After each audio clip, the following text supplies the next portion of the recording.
ఇరాన్లో మహిళల సామాజిక స్వేచ్ఛపై కాస్త ఉదారంగా వ్యవహరిస్తోందా? ఇజ్రాయెల్తో 12 రోజుల పాటు జరిగిన యుద్ధం తర్వాత పరిస్థితుల్లో మార్పు వచ్చిందా? ఇరాన్ ప్రధానమంత్రి మసూద్ పెజెష్కియాన్ కూడా యువతతో కాస్త ఉదారంగా ఉంటున్నారా? ఛాందసవాదులు మాత్రం కఠినమైన ఇస్లామిక్ నిబంధనలు పాటించాలని కోరుతున్నారు. తాజాగా ఇరాన్ ప్రెసిడెంట్ మసూద్ పెజెష్కియాన్ ఒక నెల క్రితం యువత కోసం ఒక సలహాదారును నియమించారు. ఆయన ఫోన్ నెంబర్కు కాల్ చేసి తమ ఇబ్బందుల్ని తెలియజేయాలని కోరారు. ప్రస్తుతం ఆన్లైన్లో ఆయనకు లెక్కలేనన్ని ఫిర్యాదులు అందుతున్నాయి. దీంతో ఆయన సెల్ నెంబర్ బ్లాక్ చేశాడు. ఇక తాజాగా ఇరాన్ యువత డిమాండ్ల గురించి ప్రత్యేక కథనంలో చూద్దాం.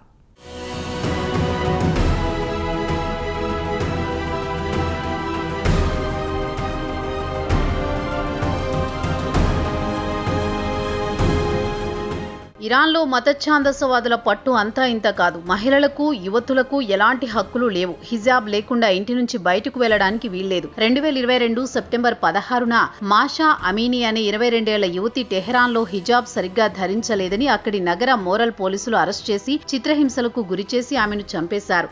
దీంతో ఇరాన్ మొత్తం భగ్గుమంది.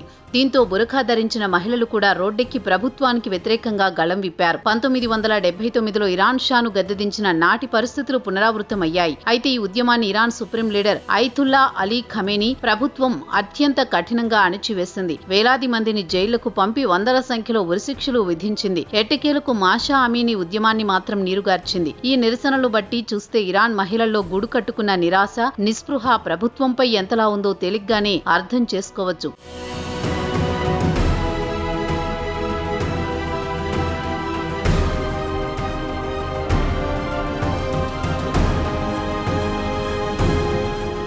ఈ ఏడాది జూన్లో ఇజ్రాయెల్ ఇరాన్పై 12 రోజుల పాటు యుద్ధం చేసి ఇరాన్ సుప్రీం లీడర్ అయతుల్లా ఖమేనీని గడగడా వణికించింది. ఇరాన్కు చెందిన న్యూక్లియర్ ప్లాంట్లను ధ్వంసం చేసింది. ఇజ్రాయెల్ ఇరాన్పై క్షిపణులతో దాడులు చేస్తుంటే టెహరాన్ నగరం సగం కంటే ఎక్కువ మొత్తం ఖాళీ అయింది. ఇక ఇజ్రాయెల్ ప్రధాని బెంజమిన్ నెతన్యాహుతో పాటు పలు పాశ్చాత్య దేశాలు ఇరాన్ ప్రజలను తిరుగుబాటు చేసి ప్రభుత్వాన్ని కూల్చాలని ఒత్తిడి పెంచారు. మత ఛాందసవాదుల ప్రభుత్వం కూల్చి ప్రజాస్వామ్యబద్ధంగా ప్రభుత్వాన్ని ఎన్నుకోవాలని, కావాలనుకుంటే మద్దతు ఇవ్వడానికి తాము సిద్ధంగా ఉన్నామని నెతన్యాహుకు కూడా హామీ ఇచ్చారు. పలు పాశ్చాత్య దేశాలు కూడా ఇరాన్ ప్రజలకు సంఘీభావం తెలిపాయి. ప్రజల్లో పెళ్లుబుకుతున్న అసంతృప్తిని గమనించిన Iran president Masoud Pezeshkian Iran యువతను దృష్టిలో ఉంచుకుని యువత మనోభావాలను తెలుసుకునేందుకు ఒక నెల కింద జన్ జెడ్ అడ్వైజర్ ను నియమించాడు. పెజెష్కియాన్ తన సలహాదారుతో నవ్వుతూ ఉన్న ఫోటో ప్రస్తుతం సోషల్ మీడియాలో వైరల్ అవుతోంది.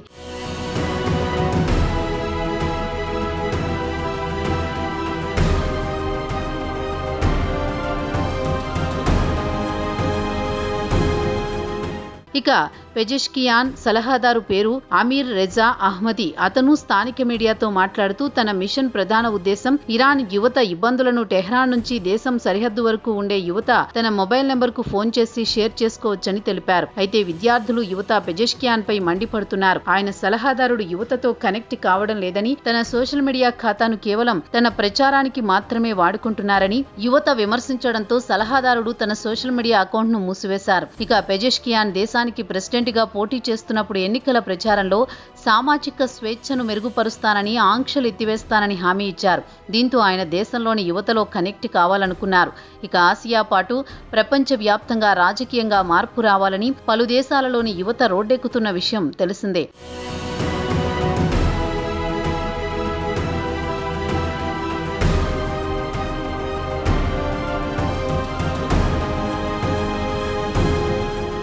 పెజెష్కియాన్తో పాటు ఆయన అడ్మినిస్ట్రేషన్ కూడా యువతను ప్రసన్నం చేసుకోవడానికి ఇబ్బందులు పడుతోంది. అయితే ఇరాన్లోని మత ఛాందసవాదులు మాత్రం యువతకు స్వేచ్ఛ ఇవ్వడానికి ససేమిరా అంటోంది.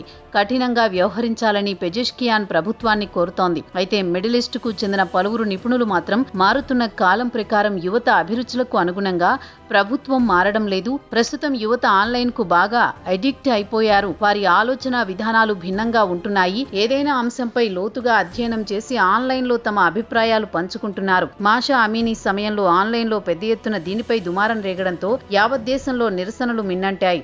అయితే పెజెష్కియాన్ లాంటి వారు యువతతో ఉదారంగా ఉన్నా మత ఛాందసవాదులు మాత్రం మతం పేరుతో యువతను కట్టడి చేయాలనుకుంటున్నారు. తమ పట్టు నుంచి వారు పోకుండా జాగ్రత్త పడుతున్నారు.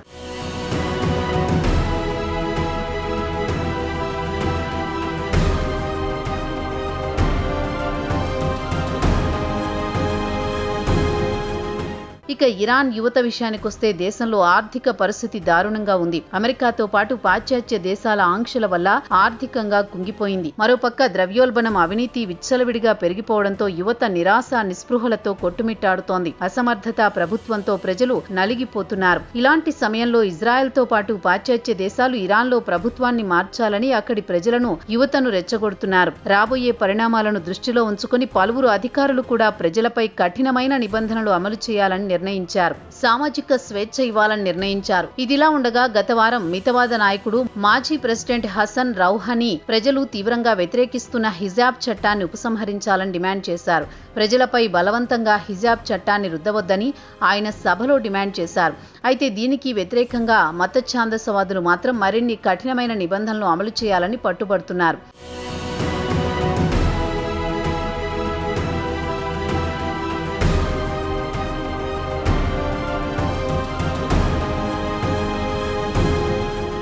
అయితే తాజాగా ఈ వారంలోనే టెహ్రాన్లో యువతులు రోడ్డుపై మ్యూజిక్ కాన్సర్ట్ ను ఎంజాయ్ చేస్తూ డాన్సులు చేస్తున్న వీడియోలు ఆన్లైన్లో తెగ వైరల్ అయ్యాయి. ఈ యువత డ్రెస్ కోడ్ ను పక్కన పెట్టారు. ఆడపిల్లలు జీన్స్ ప్యాంటు ధరించి జుట్టు విరబోసి మ్యూజిక్ తగ్గట్టు రోడ్డుపై డాన్సులు చేశారు. చాలా సంవత్సరాల తర్వాత మ్యూజిషియన్స్ కూడా ప్రభుత్వ నిబంధనలను లెక్క చేయకుండా మ్యూజిక్ కాన్సర్ట్లు ఏర్పాటు చేయడం, డాన్సులు చేయడం ప్రస్తుతం టెహ్రాన్ వీధుల్లో సర్వసాధారణమైంది. అయితే ప్రస్తుతం ప్రభుత్వం మాత్రం వీటిని చూసి చూడనట్లు పెద్దగా పట్టించుకోవడం లేదు. ఇక ఇరానియన్ ప్రభుత్వ అధికారులు ఒక మ్యూజిక్ బ్యాండ్ సభ్యుడి ఇన్స్టాగ్రామ్ ఖాతాను మూసివేశారు. అధికారులు దీనిపై వివరణ కూడా ఇచ్చారు. అతనిపై క్రిమినల్ కేసులు ఉన్నందువల్లే ఇన్స్టా ఖాతాను మూసివేయాల్సి వచ్చిందని తెలిపారు. ఇక పాక్ డాస్ట్ ఏరియాలో నగ్నంగా ఉన్న మహిళలు యువతతో డాన్స్ చేసే డిస్కో టికెట్ల అమ్మకాలను ఇస్లామిక్ రివల్యూషనరీ గార్డ్స్ కార్ప్స్ నిలిపివేసింది. నిర్వాహకులపై చట్టపరమైన చర్యలు తీసుకుంటామని తెలిపింది. టెహ్రాన్ లో అధికారుల అనుమతి తీసుకుని ఎలక్ట్రానిక్ మ్యూజిక్ ఈవెంట్స్ కొన్ని వారాల తరబడి కొనసాగాయి. చట్టపరంగా టికెట్లు విక్రయించి షోలు నిర్వహించుకున్నారు.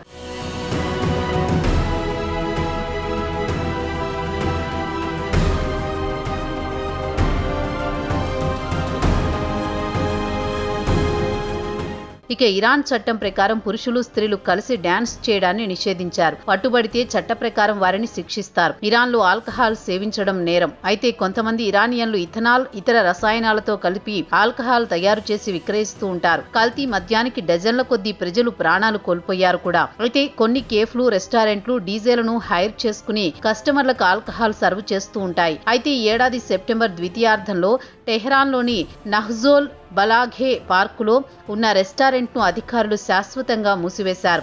ఆన్లైన్ క్లిప్లో మ్యూజిక్ తగ్గట్టు డాన్సులు చేయడం, ఆల్కహాల్ సర్వ్ చేయడంతో రెస్టారెంట్ను మూసివేశారు. అలాగే కొన్ని దుస్తులు షాప్లను కూడా మూసివేశారు. ఈ షాప్లలో యువత కోసం కొన్ని ప్రోగ్రాంలు నిర్వహించడం, అక్కడ డాన్సులు జరగడంతో అధికారులకు ఆ షాపులను మూసివేశారు. అలాగే టెహ్రాన్లో అజాదీ టవర్ ఏరియాలో అతిపెద్ద పబ్లిక్ కాన్సర్ట్ అధికారులు రద్దు చేశారు. ఇక టెహ్రాన్లో యువతులు పెద్ద సంఖ్యలో స్కూటర్లను నడుపుతున్నారు. Iran supreme national security council అధికారులు కూడా హిజాబ్ చట్టాన్ని కఠినంగా అమలు చేయరాదని అధికారులను ఆదేశించింది.